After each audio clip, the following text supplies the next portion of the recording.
দুইজন ছেলে সাকিব এবং রাকিব। রাকিব সাকিবকে নিজের অনেক ভালো বন্ধু মনে করে। আমি দুইজন মানুষের গল্প বলবো আপনাকে। গল্পটা শোনার পরে আপনি বলবেন যে ওই দুজন মানুষের একসাথে থাকা উচিত কি উচিত না। সাকিব যাই করুক, রাকিব কখনো তাকে ছেড়ে থাকতে চায় না। কেন? কারণ সাকিবের সাথে থাকলে রাকিবের ভালো ফিল হয়। শুধুমাত্র এই কারণে রাকিব সাকিবের সাথে থাকে।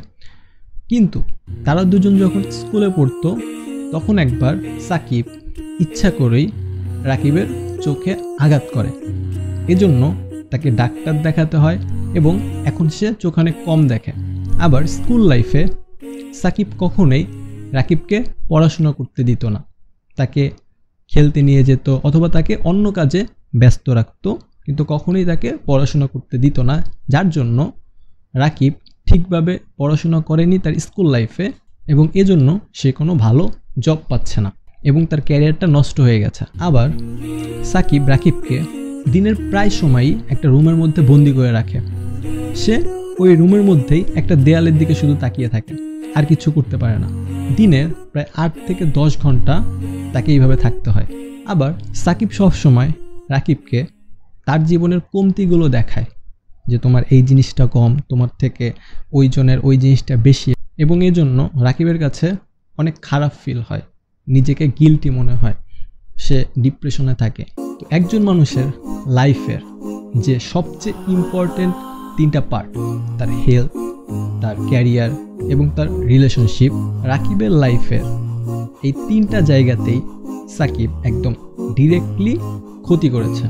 এরপরও রাকিব সাকিবকে ছাড়া থাকতে চায় না, তাকে ছাড়তে চায় না, শুধুমাত্র একটা কারণে যে তার সাথে থাকলে রাকিবের অনেক ভালো ফিল হয়। আর রাকিব তাকে ছাড়তে চায় না এজন্য কারণ রাকিব হলো আমরা সবাই এবং সাকিব হলো আমাদের ব্যবহার করা মোবাইল ফোনটি, যেইটা আমাদের লাইফের হেলথ, ক্যারিয়ার এবং আমাদের রিলেশনশিপে একদম ডিরেক্টলি ক্ষতি করে।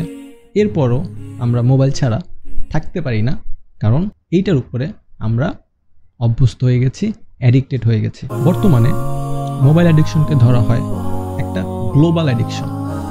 ছোট হোক কিংবা বড় হোক, আপনি যেই দেশেরই হন, সব জায়গায় এটা এখন একটা গ্লোবাল অ্যাডিকশন। অন্যান্য অ্যাডিকশনকে যেমন একটা নেগেটিভ নজরে দেখা হয়, এইটাকে ওই নেগেটিভ নজরে দেখা হয় না, যার জন্য দিন দিন এই অ্যাডিকশনের পরিমাণটা বেড়ে চলেছে।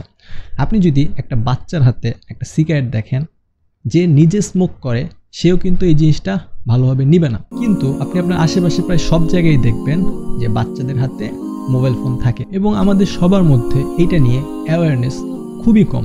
যত বিখ্যাত ব্যক্তিত্ব রয়েছে যেমন Bill Gates, Elon Musk, Steve Jobs, তারা কিন্তু অবশ্যই আমাদের থেকে অনেক বেশি জানে।